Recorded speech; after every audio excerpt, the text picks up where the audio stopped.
The state legislature, Article 168.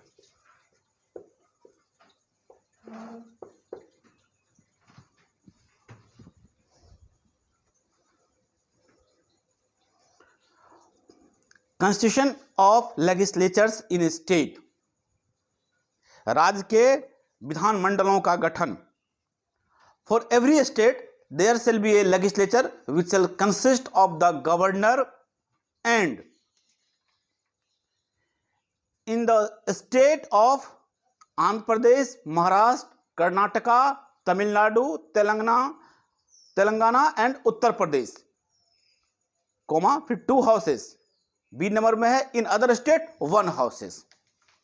यानी कि simple सा चीज में कह रहा है कि राज्य के लिए जो विधानमंडल होगा, जिसे हम लोग केंद्र के लिए पार्लियामेंट पढ़ते हैं, उसी तरीके से राज्य में जो विधानमंडल होगा वह बनेगा गवर्नर से प्लस जिन जिन राज्यों का नाम लिखे हैं, हम बताए हैं आप लोगों को, अभी पढ़े हैं, उसमें 2 जो होगा उसमें लिखा हुआ है 2 हाउसेस, और बाकी राज्यों में गवर्नर प्लस 1 हाउसेस, इससे मिलकर बनेगा.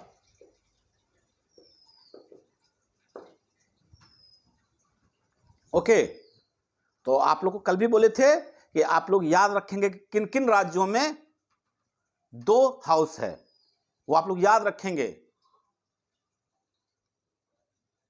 ठीक है, क्लियर. बाकी स्टेट में गवर्नर प्लस 1 हाउस, 1 हाउस से मिलकर बनेगा. ओके,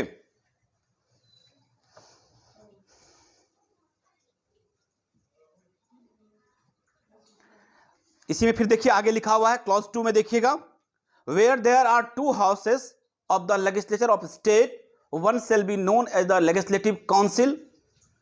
जहां पे 2 हाउस होगा वहां पे एक का नाम क्या होगा, लेजिस्लेटिव काउंसिल होगा, and the other as the legislative assembly, और दूसरे का नाम क्या होगा, लेजिस्लेटिव असेंबली, विधानसभा और विधान परिषद. And where there is only 1 house, और जहां पे केवल एक ही हाउस होगा, एक ही सदन होगा, it shall be known as the legislative assembly, वहां पर हम लोग लेजिस्लेटिव असेंबली बोलेंगे. जब इसमें आप कंफ्यूज हो जाइएगा तो आप लोग याद रखिएगा एमएलए बोलते हैं, मेंबर ऑफ लेजिस्लेटिव असेंबली, तो लेजिस्लेटिव असेंबली याद रखिएगा. लेजिस्लेटिव असेंबली का मतलब होता है विधानसभा, और एमएलसी होता है member of legislative council.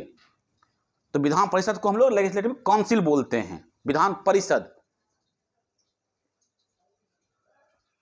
Okay, इसके बाद अब आप लोग आइएगा आर्टिकल 170 में. 168 के बाद आप लोग आइएगा आर्टिकल 170 में, 170 में आइएगा. टिक करते चलिएगा आप लोग और वहां देखते चलिएगा. Composition of the legislative assembly, 2 सभा से मिलकर बनेगा, लेजिस्लेटिव असेंबली से और लेजिस्लेटिव काउंसिल से. बाकी जो गवर्नर का पार्ट था वो गवर्नर हम लोग कर चुके हैं. तो अब देखिए ये लेजिस्लेटिव असेंबली कैसे बनेगा और लेजिस्लेटिव काउंसिल कैसे बनेगा. तो 170 में लिखा हुआ है लेजिस्लेटिव असेंबली के बारे में. हम बार बार रिपीट करते हैं ताकि आप लोग को याद हो जाए. लेजिस्लेटिव असेंबली का कंपोजिशन जो होगा, उसका जो गठन है, कौन कौन से लोग होंगे उसमें, इसके बारे में जो है प्रोविजन, वो आर्टिकल 170 में है, 170 में है, और 171 में लेजिस्लेटिव काउंसिल के बारे में है. सुनिएगा article 170.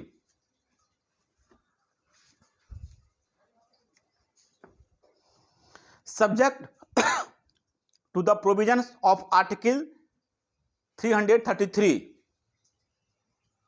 the legislative assembly of each state shall consist of not more than 500 and not less than 60 members chosen by direct election for territorial constituency in the state.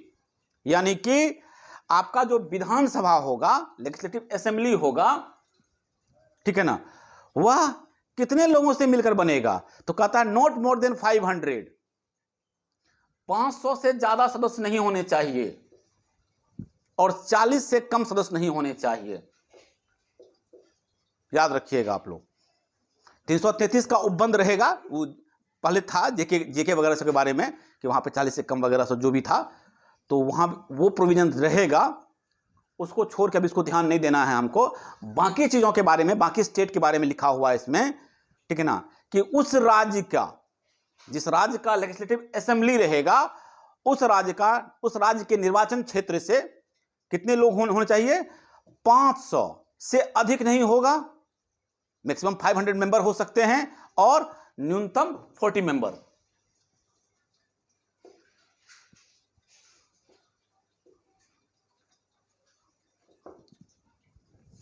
Okay, clear?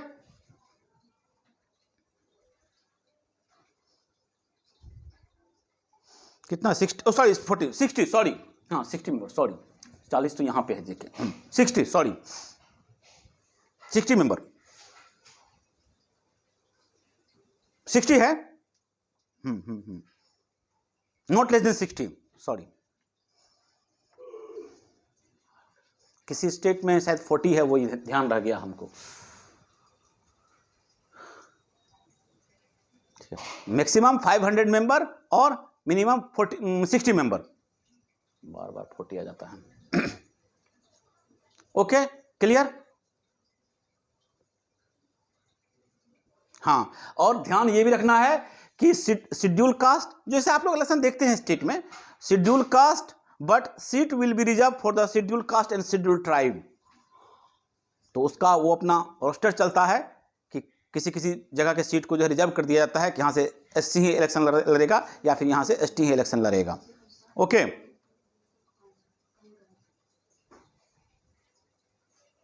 Sikkim वगैरह सब में देखिएगा exception है, कुछ कुछ state exception में आता है। शायद सिक्किम में 32 मेंबर ही हैं, 32 मेंबर। 371 के एफ में देखिएगा शायद है लिखा हुआ, 371 एफ में, ये सब एक्सेप्शंस है कुछ कुछ स्टेट में।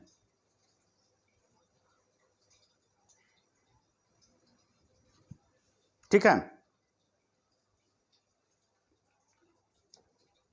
क्लियर? नेक्स्ट आ जाइएगा। For the purpose of clause 1 each state shall be divided into territorial constituencies in such manner that the ratio between the population of, हाँ ये चीज कह रहा है आपका क्लॉज 2 कह रहा है कि हम लोग जो सीट का आवंटन करते हैं, सीटों का जो आवंटन होता है कि इस राज्य में कितने विधानसभा के सीट होंगे, यह डिपेंड करेगा उस राज्य का पॉपुलेशन कितना है। ओके, उसके रेशियो से बनाया जाता है। पॉपुलेशन के, राज्य के पॉपुलेशन के हिसाब से राज्य में कितने विधानसभा सीट होंगे उसके हिसाब से तय होता है। ओके, उस प्रत्येक राज्य का जो अपना प्रादेशिक जो निर्वाचन क्षेत्र है उसको क्या किया जाता है, उसी तरीके से डिवाइड किया जाता है, ताकि उसका एक मैथमेटिकल कैलकुलेशन है, वो देख लीजिएगा आप लोग, ठीक है ना। वो राज्यों का जितना पॉपुलेशन होगा उस राज्य में मेंबर होंगे उतने होंगे, सीधी सी बात समझ लीजिए। ओके, ठीक है। क्लॉज 2 में यहां पे एक्सपेंशन भी दे रखा है। In this clause the expression population means the population as ascertained at the last preceding census of which the relevant figure have been published.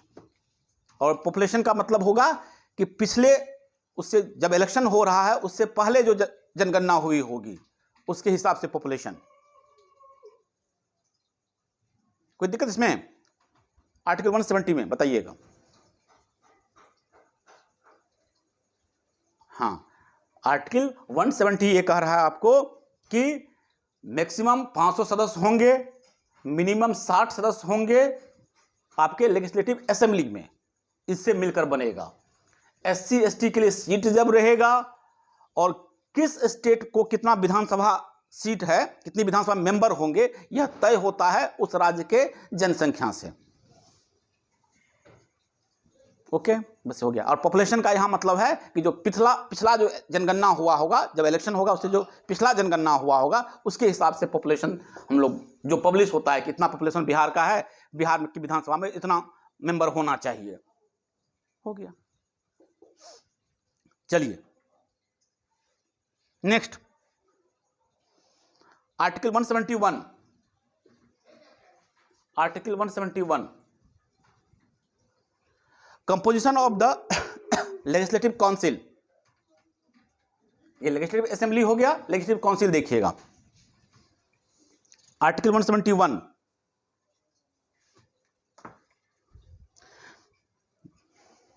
The total number of members in the legislative council of a state having such a council shall not exceed 1/3 of the total number of members in the legislative assembly of the state। ये सब चीज याद रखिएगा। यहां तो हम सदस्य बता दिए कि 500 सदस्य होगा मैक्सिमम और मिनिमम 60 सदस्य। लेजिस्लेटिव काउंसिल के लिए कितने सदस्य होने चाहिए? तो कहता है किसी भी हाल में जिस राज्य का वह विधान परिषद है, उस राज्य का जो लेजिस्लेटिव असेंबली है उससे 1/3 से ज्यादा नहीं होना चाहिए। समझे? shall not exceed 1/3 of the total number of members in the legislative assembly। यानी कि मान लीजिए अगर बिहार में तो दोनों सदन है हमारा, बिहार में अगर लेजिस्लेटिव असेंबली में 300 सदस्य हैं तो 300 का 1/3 हो गया 100। तो 100 से ज्यादा सदस्य नहीं हो सकता है विधान परिषद में। Okay, clear? हाँ, तो ये ध्यान रखिएगा कि विधान परिषद में जिस राज्य का वह विधान परिषद है, उस राज्य का जो विधानसभा है उसमें जितने मेंबर हैं उससे 1/3 से ज्यादा नहीं होगा। नेक्स्ट, हाँ कम हो सकता है, कम हो सकता है, हाँ कम ही है ही, हाँ कम, इसे ज्यादा नहीं हो सकता है। यहां भी नंबर कहां तय किया है? 500 मैक्सिमम दिया है और मिनिमम 60 दिया है। इस बीच में आपको जो रखना है रखिए, ठीक है ना? तो वो तय होता है जनसंख्या वगैरह सबसे, इतना जनसंख्या है, इतने लोग होने चाहिए कम से कम। निर्वाचन क्षेत्र को डिवाइड किया जाता है विधानसभा सीट में, इतने विधानसभा सीट होंगे, इतना विधानसभा है हमारा, इतना विधानसभा सीट है, इतने ही मेंबर होंगे। Provided that the total number of member in the legislative council of A state shall not know case less than 40। अच्छा, यही दिमाग में चल रहा था, ये देखिए लिखा हुआ है यहाँ पे। वही बोले कुछ 40 कहां से दिमाग में आ रहा है? ये कह रहा है कि 40 से कम नहीं होना चाहिए, नॉट लेस देन 40। ओके, हाँ ये ध्यान रखिएगा आप लोग। 1/3 से ज्यादा नहीं, विधानसभा में जितने मेंबर हैं उससे 1/3 से ज्यादा नहीं और 40 से कम नहीं। क्लियर? हाँ ये ध्यान रखिएगा आप लोग। शायद जब जम्मू कश्मीर हमारा वो था तो जम्मू कश्मीर में कम था, वो एक्सेप्शंस था, 36 सीट था शायद, आई थिंक सो। देख लीजिएगा जहां पे जो भी है। नेक्स्ट, क्लॉज 2,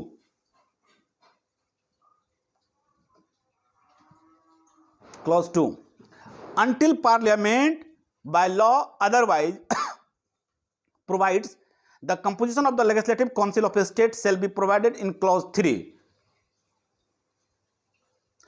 जब तक कि पार्लियामेंट कोई और अदरवाइज दूसरा कोई लॉ ना बना दे, तब तक जो हम क्लॉज 3 में देखेंगे उसी हिसाब से काम करेगा। अभी क्लॉज 3 में जो पढ़ेंगे ना, जो नियम कायदा लिखा हुआ है क्लॉज 3 में, उसी हिसाब से काम करेगा जब तक कि पार्लियामेंट कोई और नियम ना बना दे इस चीज के लिए। ठीक है, क्लियर? यानी पार्लियामेंट इसके लिए लॉ बनाएगा, सिंपल सा चीज है। और जब तक लॉ नहीं बनाया है पार्लियामेंट, कोई और अलग कोई नियम कायदा नहीं बताया है, तब तक क्लॉज 3 के हिसाब से काम करेंगे हम लोग। तो क्लॉज 3 में क्या है देखिए, क्लॉज 3 निकालिए।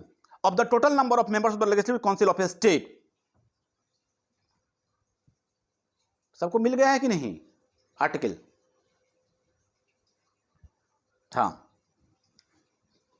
हाँ सुनिएगा ध्यान से। As nearly as may be 1/3 shall be elected by electorate consisting of members of municipalities। ये याद रखिएगा आप लोग, बहुत अच्छा चीज है यह। सभी लोग लेजिस्लेटिव असेंबली तो जानते हैं कि हम लोग डायरेक्ट इलेक्शन करते हैं, डायरेक्ट हम लोग वोट करते हैं, हम लोग चुन के भेजते हैं। आप लोग देखते ही हैं सीएम वगैरह सबका जो इलेक्शन होता है तो लेजिस्लेटिव असेंबली ही है ना वो, तो हम लोग सीधा चुनकर भेज देते हैं। एमएलसी के बारे में हम लोग बहुत बात नहीं जानते हैं, इसलिए आप लोग इसको ध्यान से देख लीजिएगा। क्या कहता है, ध्यान सुनिएगा। 171 clause 3, as nearly as may be, ठीक है। कितना मेंबर, तो कहता है 1/3, जितने सदस्य होंगे उसका 1/3, 1/3 मेंबर जो होगा shall be elected, चुने जाएंगे बाय इलेक्ट्रल कंसिस्टिंग, एक इलेक्ट्रल मेंबर्स का बना हुआ है अपना, कुछ मेंबर्स का हम लोग इलेक्ट्रल मेंबर्स बोलते हैं उसको, उससे बना हुआ है। उसमें कौन लोग होंगे, तो कहता है municipalities, district board and such other local authorities in the state as parliament may by law specify, ठीक है ना। इसको हम लोग हिंदी में क्या बोलते हैं, निर्वाचक मंडल, इलेक्ट्रल को हम बोलते हैं निर्वाचक मंडल। निर्वाचन करने वालों का एक समूह बना हुआ है जो कहां से रहेंगे, तो कहता है राज्य की नगर पालिका, जिला बोर्ड या कोई और लोकल अथॉरिटी जो पार्लियामेंट तय कर दिया कि यह भी लोकल अथॉरिटी जो होगा वह निर्वाचक मंडल में होगा, उनके द्वारा चुने जाएंगे 1/3 मेंबर, ठीक। दूसरा बी नंबर देखिएगा, एज नियरली एज में बी 1/12, 1/3 यहां से आ गया, 1/12 1 का 12वां भाग, shall be elected by electoral consisting by person residing in the state who has been for at least 3 years graduate of any university in India or have been for at least 3 years in possession of qualification prescribed by parliament by law as equivalent to that of graduate in such university। Simple सा कहता है कि एक 1/12 member कैसे चुने जाएंगे, तो 1/12 member चुने जाएंगे जो कि उस राज्य का निवासी हो और उस राज्य के, ठीक है, सॉरी वो क्या हो, ग्रेजुएट होना चाहिए। State who have been for the 3 years graduate in any university in India, और भारत के किसी भी राज्य से वो ग्रेजुएट हुआ हो, लेकिन वह उस राज्य का निवासी होना चाहिए। I think so, residing in the state. Clear. अगर आप ग्रेजुएट हो गए हैं और बिहार में अगर एमएलसी का इलेक्शन होने वाला है और आप अपना जो है वो क्या कर दिए हैं, अपना निर्वाचक मंडल में अपना नाम लिखवा दिए हैं, लिखवाना पड़ता है, जाके आपको मिलेगा, नगर निगम में जाइएगा ना, या वो कलेक्ट्रेट में, वहाँ जाकर आप एज ए वोटर वहाँ पर रजिस्टर्ड हो जाइएगा, तो आप फिर वोटिंग कर सकते हैं इसके लिए। समझे क्या हुआ? रंजीत क्या बोल रहे हैं? हाँ अलग अलग होता है उसका, तो वही सिंपल सा चीज़ है, उतना भी वो नहीं, हम प्रोसीजर में नहीं जा रहे हैं, हम सिंपल सी चीज़ है कि अगर आप ग्रेजुएट हैं, बिहार राज्य के निवासी हैं, किसी भी यूनिवर्सिटी से आप ग्रेजुएट हो चुके हैं, तो जाइए अपना निर्वाचक मंडल में अपना नाम डलवाइए, आप एमएलसी के लिए वोटिंग कर सकते हैं, और इस तरह से 1/12 मेंबर जो है चुने जाएंगे। Next C number, as nearly as may be 1/12 shall be elected by electorals consisting of persons who have been for at least 3 years engaged in teaching in educational institution within the state not below secondary level, जिसको हम लोग के teachers constituency बोलते हैं, अभी रणजीत जो बोल रहा था, ठीक है ना, जो टीचिंग लाइन में है, जो कि secondary level, not less than secondary level होगा, हाँ, not below secondary level, secondary level से ऊपर अगर कोई टीचिंग में है तो वह उसके द्वारा 1/12 मेंबर चुने जाएंगे।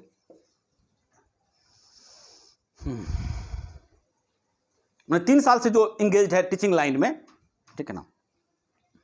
As nearly as may be 1/3 shall be elected by the member of the legislative assembly of the state from amongst person who are not members of assembly। देखिएगा डी नंबर,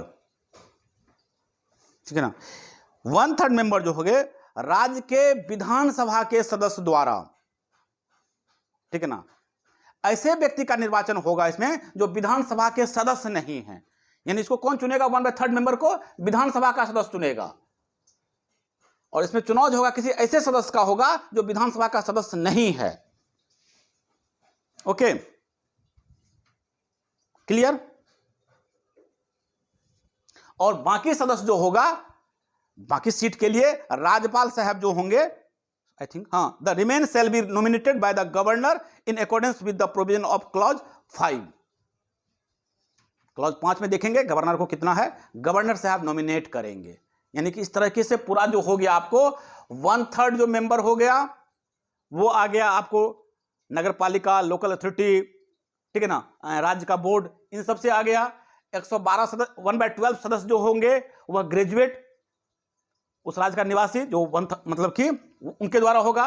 1/12 सदस्य जो होंगे वो टीचिंग लाइन टीचर से, और 1/3 जो होगा विधानसभा के सदस्य द्वारा, बाकी गवर्नर द्वारा नॉमिनेट। यही इसका आपका कैलकुलेशन है। ओके,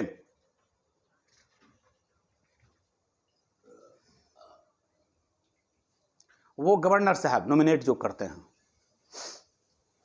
गवर्नर के द्वारा। वो आगे क्लॉज 5 में देखेंगे इसको हम लोग। कोई दिक्कत यहां तक? बोलिएगा, यहां तो कोई दिक्कत तो बोलिए किसी को कुछ।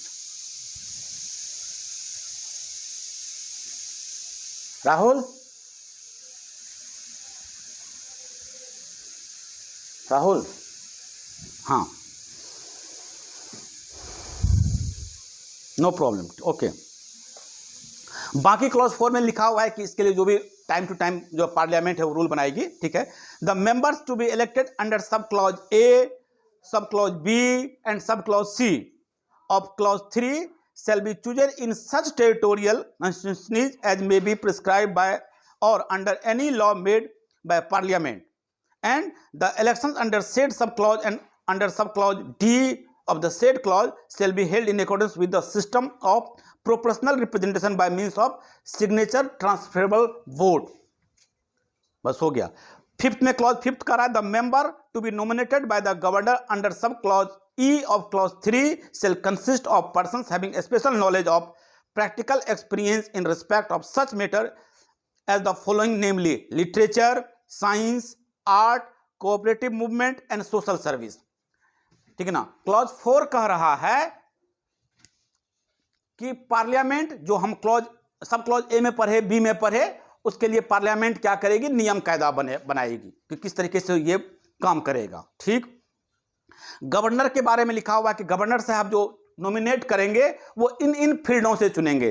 अगर कोई आदमी लिटरेचर का बहुत बड़ा विद्वान होगा, साइंस में बहुत उपलब्धि हासिल की होगी, या फिर आर्ट में, या फिर कोऑपरेटिव मूवमेंट में, या फिर सोशल सर्विस में, अगर इसमें कोई दिग्गज लोग होंगे, इसके कोई महारथी होंगे, तो इस तरह लोगों को क्या करेंगे, गवर्नर साहब क्या करेंगे, नॉमिनेट करेंगे।